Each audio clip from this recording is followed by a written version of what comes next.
Oh, Obama knew. He for sure knew. You know, that last IG report on James Comey's stealing and leaking FBI files on President Trump, including classified information, lying about it, included Comey's admission he went and confronted then President-elect Trump with the dossier. Right. Not to report to him about what's going on, but to see if he could catch him in a reaction that would help him, frankly, be prosecuted or targeted further. Kind of a spy operation against the president. Well, you know who he met with the day before that took place? The President of the United States, Barack Obama. They all met in the Oval Office. Obama, Biden, I think Susan Rice was there, obviously Comey, I think Brennan and Clapper were there, and they all talked about the dossier. So this was an Obama job. It wasn't a deep state job. Obama's responsible. Just how is the impeachment investigation into President Trump highly irregular? Why does Tom Fitton think there are more FISA abuses that might be uncovered in the soon-to-be-released Horowitz report? And why does he think President Obama was ultimately responsible for the Spygate scandal? This is American Thought Leaders, and I'm Jan Jekielek. Today we sit down with Tom Fitton, president of Judicial Watch, which exposes government corruption with litigation and Freedom of Information Act, or FOIA, requests. Tom Fitton, president of Judicial Watch. Wonderful to have you back on the show. Hey, thanks, John. So, Tom, today we had this impeachment inquiry resolution, a vote in the House. Your reaction? Well, in some ways it's more of the same, but on the other hand, it's a bad day for the Republic because it's not really an impeachment resolution, it's a coup resolution. It ratifies and endorses the abusive investigation by Schiff, that was corruptly formed for this shady leak to him that he lied about. It's being corruptly pursued. And there's nothing that much that's going to change there. He'll continue his secret hearings, his secret testimony that deprives the president of any meaningful input in terms of having his interests represented, the interests of the Constitution as president, and certainly his interests as a United States citizen. And so they're going to then concoct this impeachment inquiry before the Judiciary Committee, which may or may not be full-blown hearings. It could be just a rubber stamp. So there's nothing here to reassure the American people that fairness is here, that the rule of law is being protected, or that the Constitution is being upheld. So it's a bad day, but on the other hand, it's going to be more of the same in the sense nothing's going to change procedurally, practically speaking, in the House. So, but people are saying this is supposed to open things up. That's what I heard being said. Well, in theory, it could be opened up, but not just now. And it's all at the sufferance of the House majority, the Democrats. Okay. And in order to get subpoenas in the medium and long run, the Republicans are going to have to explain what they want to do and put all their cards on the table and then get the blessing of their Democratic colleagues, whose goal really is to impeach the president. I mean, I call it the Alice in Wonderland impeachment. Okay. They already have the verdict, and we're never really going to see the evidence because there's really no evidence justifying the radical approach that they're taking, which is to remove the president from office. So you think they're basically just doing hearings and hunting for something that will be impeachable? No, they have a pretext, which is the Ukrainian call, which was perfectly appropriate. So it's not a reason. It's Sorry, an you mean appropriate? Oh, I think the president has every right to ask the Ukrainians what went on and what's going on with the corruption that intersects with the United States interests here. You have to remember what Ukraine did. They leaked the infamous Black Ledger targeting Paul Manafort. Right. One of their top people wrote an op-ed attacking the president shortly before the election. They were colluding with the Democrats to provide dirt on President Trump. And don't believe me, Politico acknowledges that the Ukrainians were worried. Hey, we put our thumb on the scales on this election. We hope Trump isn't still mad at us. And but it wasn't about President Trump per se as a politician. It's about why is this government involved in this corruption that saw the Obama administration collude with the Ukrainians, collude with the Russians through Hillary Clinton. Who knows who else was involved? The United Kingdom, the Italians, the Australians, the Germans. So you had all that massive collusion. And the president's going to be impeached for asking questions about it before he authorizes a massive sale to Ukraine. By the way, a sale that the Obama administration would never have authorized. This is a core attack on our Constitution. And we have politicians of one party hijacking this awesome power of impeachment for illicit purposes. And so, the Republic's under attack. Tom, maybe you can help us understand, how these rules work exactly. I understand that the House majority has every right to run impeachment whatever way they want based on the Constitution. That's what I've heard. I'd like you to kind of speak to that a little bit. But also, we've also heard that, House intelligence is involved, and what we've seen House intelligence is involved. That's very irregular, and also, it seems like under the current rules, the president isn't going to be allowed to have counsel with House intelligence, maybe with judiciary. It all gets very super complicated for the typical person who's watching the news or listening. Can you break this down for us a bit? Look, the House Democrats are throwing lateral passes to get down the football field to the goal of impeachment, and that includes using the House Intelligence Committee in a way it's never been used before, which is to conduct an impeachment investigation of the president. And this isn't even a traditional standing committee of the House. The Judiciary Committee, for instance, would be the committee that you would have do the investigation. Instead, they've got the Intelligence Committee that is a select committee, meaning it's not necessarily a permanent committee of the House doing this. So it's extraordinary, and it's never been done before. And it's a further indication of the irregular nature of the impeachment effort. It's not normal. And when something's not normal, it's usually not constitutional, at least in the full sense of the word. Look, I acknowledge impeachment's part of the Constitution, but it doesn't overpower the rest of the Constitution.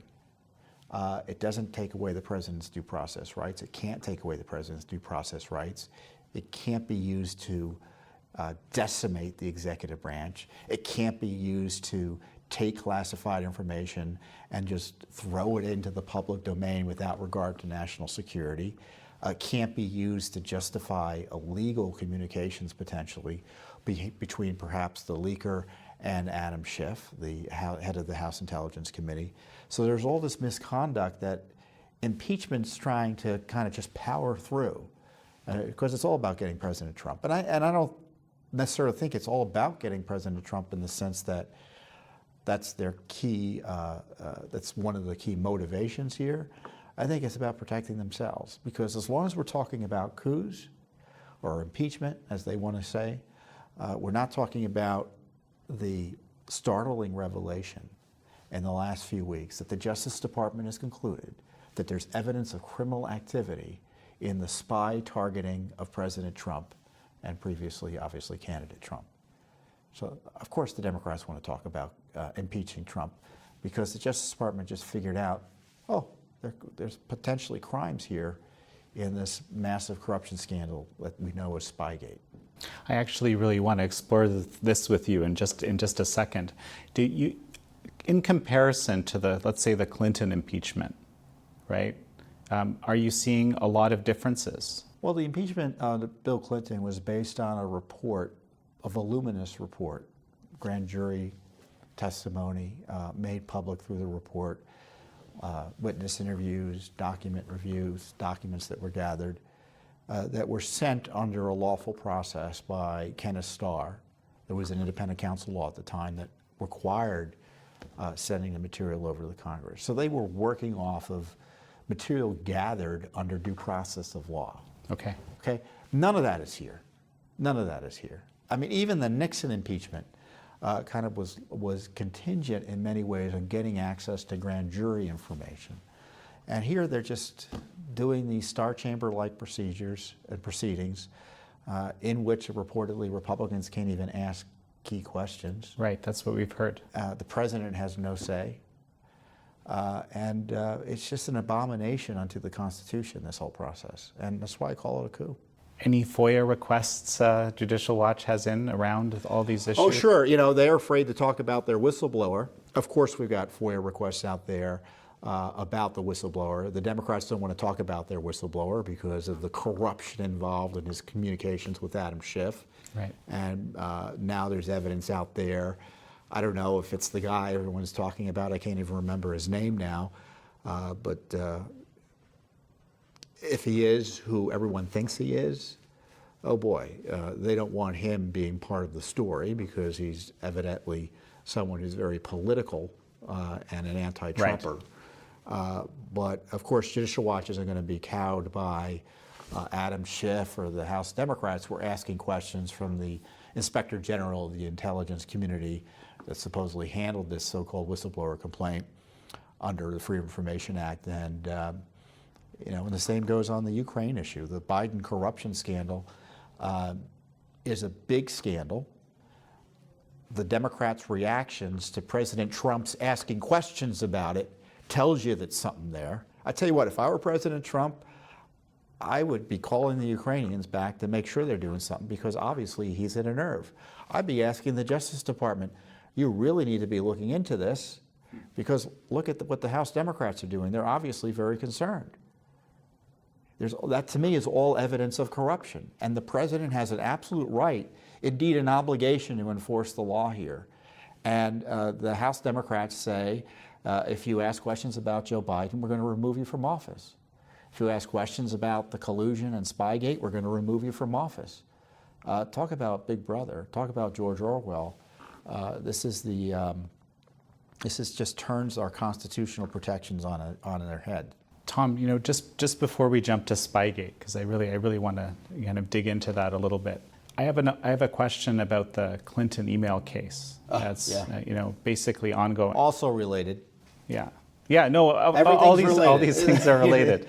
And this judge recently suggested that Judicial Watch actually shake the tree a bit. I think was the exact quote.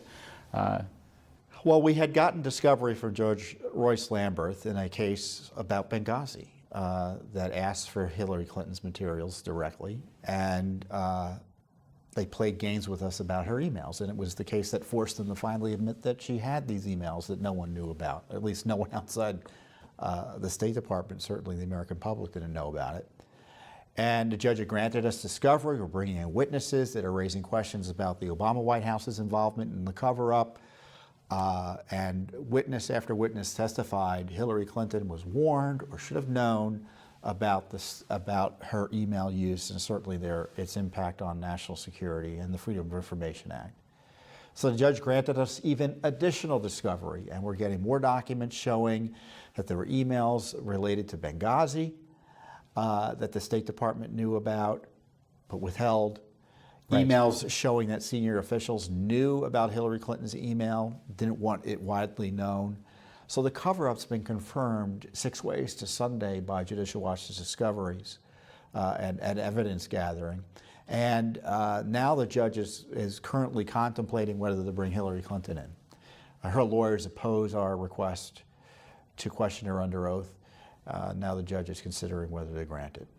So that's where we're at. We're basically waiting to see what the judge decides. That's where we're at, And but on top of that, and this is something the media doesn't want to cover as well, you had this State Department security report confirm hundreds of national security violations on the Clinton email system. And the media has wrongly reported that it concluded there was no violations. Yeah. Well, in fact, or no purposeful violations. Well, in fact, it specifically concluded otherwise, that there were instances, they said it was rare, but it happened, of people deliberately putting classified information onto this unsecure system for convenience. Who does that sound like? No prosecutions. And I tell you what, Secretary Pompeo should refer that report to the Justice Department, and it's reason number 99 to reopen and begin a competent criminal investigation into Hillary Clinton's email misconduct. So let's dive into Spygate, okay? There is this criminal investigation we've heard has been begun by John Durham. What are the implications of this? Well, the senior leadership of the FBI and the CIA and the Justice Department, and who knows what other agencies, need to be very concerned about this. Brennan, Clapper, Comey, McCabe, Strzok Page, obviously, Loretta Lynch, anyone involved in the FISA-gate targeting of Trump, or generally the counterintelligence investigation of the Trump campaign as it relates to Russia. Because remember what Mr. Barr, Attorney General Barr, said he was investigating: the origins and the decision-making to open this extraordinary counterintelligence investigation, which was really just an excuse to try to put Trump in jail, on whether there was Russia collusion between the Trump world and Russia collusion with Trump world. Now we've learned, after a preliminary review by his designee, U.S. Attorney Durham, that there's evidence of criminal activity warranting further investigation. Well, that's tremendous news in the sense that everyone have you believe it was legitimate, and they're just complaining that he was being targeted. They had a good faith-based reason to investigate him. Well, not according to this Justice Department investigation. Crimes were committed, evidently. Look, we're expected to believe that they had a good faith basis to target Trump. Well, now we're getting evidence from the Justice Department, certainly their public statements or the leaks to the New York Times and other publications, that there's evidence that there are crimes behind the targeting of Trump. Well, there's only a limited number of people who they could be targeting in that regard, and they're all names we would know. And so I don't know how it's going to turn out. I'm hopeful there will be prosecutions because, the conspiracy and the violations of law are legion in my view. And in many ways, this is what I think the coup is about. They used Mueller to try to freeze the Justice Department, and I think they're using the coup to try to make the Justice Department, make it harder for the Justice Department to investigate the crimes behind Spygate. Very, very interesting. So, you recently obtained, speaking of, some of the names that we should know, the text messages between Strzok and Page, some new batches of these. Yeah, I think there were emails, and they were emails that we were told didn't exist because Bruce Orr, whose wife Nellie Orr worked for Fusion GPS, and despite that, he was heavily involved in basically laundering the Clinton spy ring information into the Justice Department and FBI. He testified that he had a meeting or two with Strzok. So we asked about this, and the Justice Department comes back and says, we don't have any records. And so, we said, look, there's a discussion about what went on here, that there was a communication of some type. So the Justice Department says that we don't have records. We say that's not to be believed. We're suing in court, and lo and behold, the Justice Department finds records showing that Strzok, Page, and Bruce Orr were working together on, it looks like, Russiagate, which is, as I say, the illegal targeting of President Trump. It's magic, Oh, we don't have the records. We sue. Oh, I guess we do have the records. It's also been reported that John Durham is very, quote unquote, very interested in Brennan and Clapper, these two officials. Well, this is my theory of the case. Okay. Whenever you hear the other side say that there was, quote, Russia intelligence sources saying that the Russians were working with the Trump campaign, you should discount that. And I think what they've concluded, and I suspect what the evidence will show, is that there was never really any intelligence justifying an investigation into Trump-Russia collusion. It was all material manufactured by the Obama FBI or CIA, people that they were running, either confidential informants or assets, and obviously the Clinton DNC, Fusion GPS operation, that was probably just recycling that material. I call it, you saw this in the FISA-gate warrants. So they say, here's our evidence, Your Honors, to justify this extraordinary spy operation targeting President Trump. Well, we've got the dossier. Oh, we've got a report about the dossier. Oh, we had a communication with the Senate about the dossier. Oh, it looks like the State Department was actually using the dossier too and creating a dossier based on the dossier. So that's 4 pieces of information. Well, you know, that's like asking who are your sources and you telling me, myself, and I. And I call it the self-licking ice cream cone. They're kind of generating the dirt, using reports and reactions to that dirt and their investigation of that dirt to say, hey, look, there's something there. And it's just a circular investigative activity, but horribly corrupt. Do you think it's possible, given this interest in Clapper and Brennan and so forth, that this went all the way to the top? Oh, Obama knew. He for sure knew. You know, that last IG report on James Comey's stealing and leaking FBI files on President Trump, including classified information, lying about it, included Comey's admission he went and confronted then President-elect Trump with the dossier. Right. Not to report to him about what's going on, but to see if you could catch him in a reaction that would help him, frankly, be prosecuted or targeted further. Kind of a spy operation against the president. Well, you know who he met with the day before that took place? The President of the United States, Barack Obama. They all met in the Oval Office.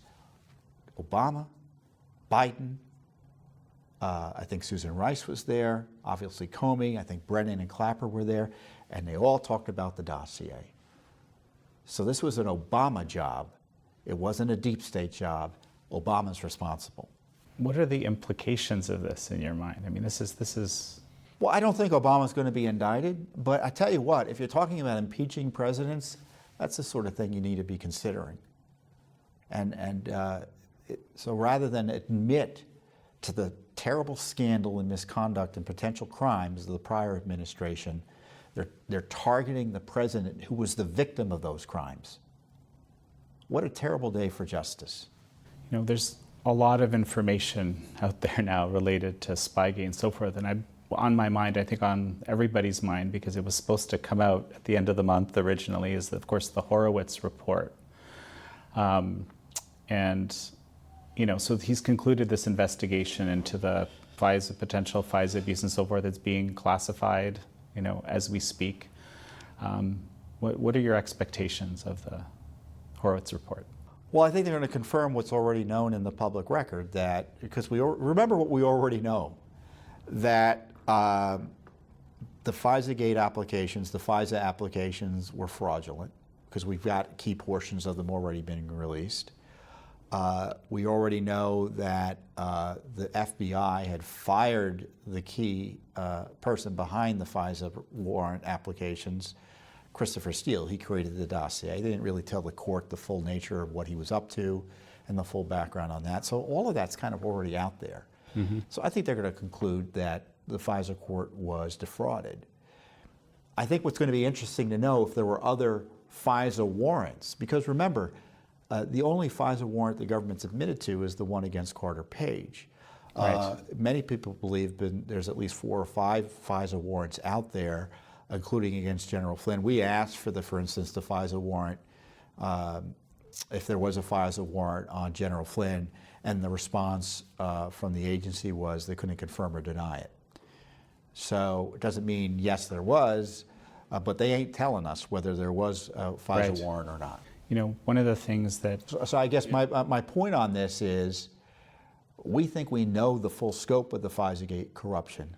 My guess is there were other FISA abuses that we're going to learn about because of the IG report. A number of people are concerned, including Senator Grassley at one point. You remember he suggested that why is this I think he was thinking, why is this taking so long? He's worried that there might be an attempted deep sixth. I think he used that term, the report. I know you're very skeptical of the government readily providing information. What are your thoughts on that? Well, we're going to see what the report is like and whether it's sufficiently transparent.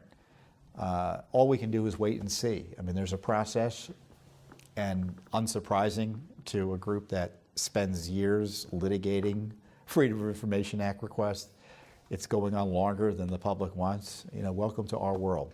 I'm wondering if you could clarify one thing. I think for our audiences, this is something for you and I, we probably are somewhat clear on it, but there's a pretty stark distinction between what Horowitz is doing and what Durham is doing. I'm wondering, you know, from your level of expertise, if you could just kind of explain that. Well, Horowitz doesn't have subpoena power necessarily. He can't require people who've left government to talk to him. He is, in theory, focusing on a more narrow issue than what U.S. Attorney Durham would be able to investigate. Now that this is escalated into a criminal investigation, at least under Durham, he can bring in grand juries, he can get other resources assigned to him to help answer the questions that he has about the potential crimes or evidence of crimes that he's evidently already found.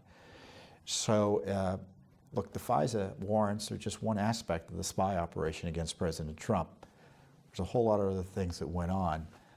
For instance, unmaskings, where you had intelligence reports and American citizens getting caught up in foreign intelligence surveillance and then having their identities wrongly revealed to Obama appointees who are seemingly using the NSA spy operation to Google any dirt they could get on Trump world. I hope Durham's looking at that. We were just speaking with Congressman Nunes about that. Obviously, he was very important to finding those unmasking. No, you know, and remember, they were lying to Congress about what they were doing or keeping them in the dark, which suggests misconduct. They didn't tell President Trump what they were doing in terms of any concerns they had about Russia attempts to influence his campaign. They had an obligation under the law to brief him on that. Indeed, President Obama, he directed his people to think about ways to keep material from President Trump. Unbelievable corruption. So, you know, you spoke to this a little bit at the beginning, but, you know, all of this is happening at the same time, right? On one hand, we have impeachment inquiry, we're having the votes happening, we're having what you're describing as a very unfair process. On the other hand, we have John Durham looking into criminality and the Horowitz report imminently coming out. There's seems to be a tight relationship. Well, in many ways, however outrageous this coup is, it's going to fail in the Senate. Either the Senate's going to cut it short, which is what I think it ought to do, which is reject outright the idea of this abusive process being the basis for a full Senate trial. They just say, hey, look, you know, we're not even going to take it up in the full trial as a full trial. We're going to summarily dismiss it, or probably, you know, we're not even going to give it due any proper consideration that a traditional impeachment might get. So it could be over before you know it, but still very damaging to the republic because it's using this core constitutional power to abuse the presidency and trying to impair his ability to function. But this criminal investigation is going to continue, and you know, I run hot and cold as to whether it will result in prosecutions because the deep state, as we can see here, has many ways of reacting and trying to subvert the rule of law. You know, I often joke that if Attorney General Barr is going to indict anyone, he'll have to write it himself because he's just surrounded by thousands of James Comeys in the Justice Department. Well, so what do you make of these, you know, suggestions that Barr and more recently Durham are, you know, kind of playing this partisan role, just supporting the president, doing what he's following his bidding? Oh, that's silly. I mean, this same Justice Department is protecting Hillary Clinton. The State Department's protecting Hillary Clinton. The Justice Department and the FBI are delaying the release of records about Strzok and Page. Look, the Justice Department is proceeding in the ordinary course in extraordinary circumstances in the sense that they've got this outrageous political pressure to protect people from the consequences of evident criminal misconduct. People very close to the party running, well, actually the leaders of the party running the impeachment on President Trump.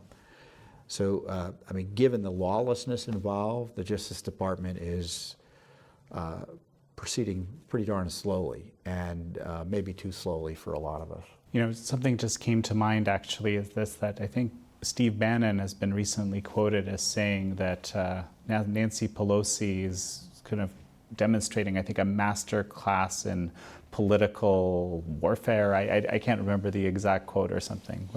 Yeah, I've been concerned about the haplessness of the response, not by the president directly. I mean, he's seen almost immediately what's at issue here and calling it a coup and things like that.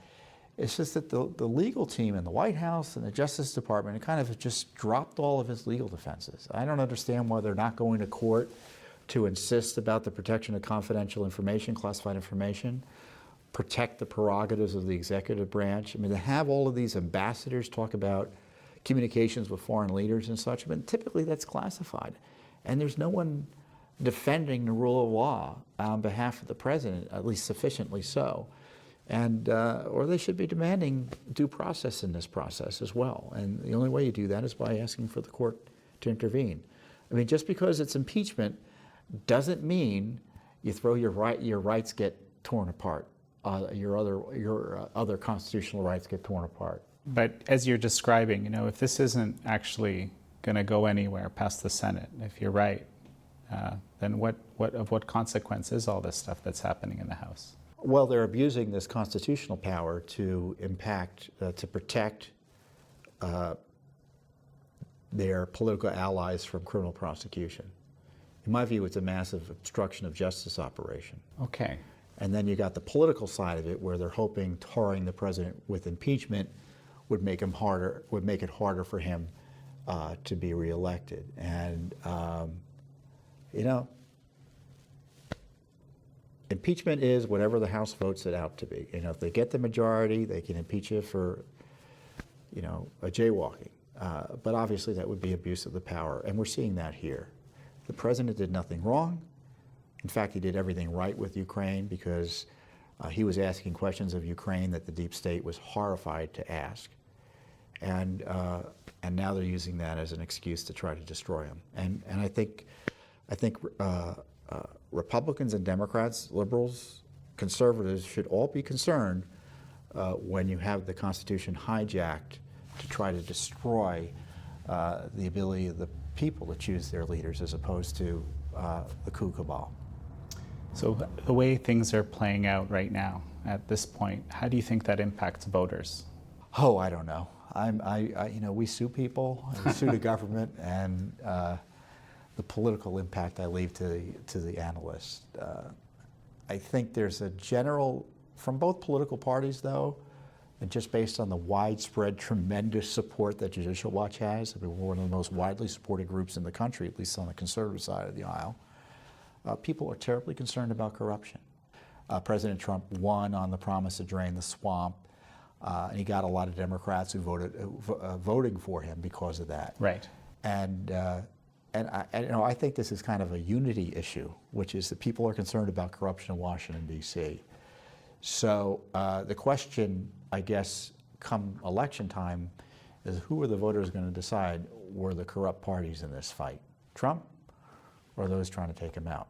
It's fascinating, because that seems exactly like what it's like when I look at the different messaging that's out there. Yeah, because you have one side saying, I'm corrupt, I'm not corrupt, you're corrupt, and now they're pointing fingers at each other. And you know, and I've laid out what I think the facts show. You know, and I'm just giving you an opinion. It's an informed opinion in the sense that we've litigated dozens of lawsuits on these issues. We've looked at the documents. We've seen the corruption based on government documents about what's going on. And we've seen who the victim is. It's the President of the United States, Donald Trump. And I don't say that because, oh, I like his conservative policies, or I like the fact my tax has been cut, or anything else. It's just this is just kind of a basic rule of law issue. It was a government corruption issue. The president, in many ways, is whistleblower in chief, and I would argue he's being retaliated against for blowing the whistle on Ukraine and the deep state attack on him. Tom Fitton, thank you very much. You're welcome. Yeah. Thank you.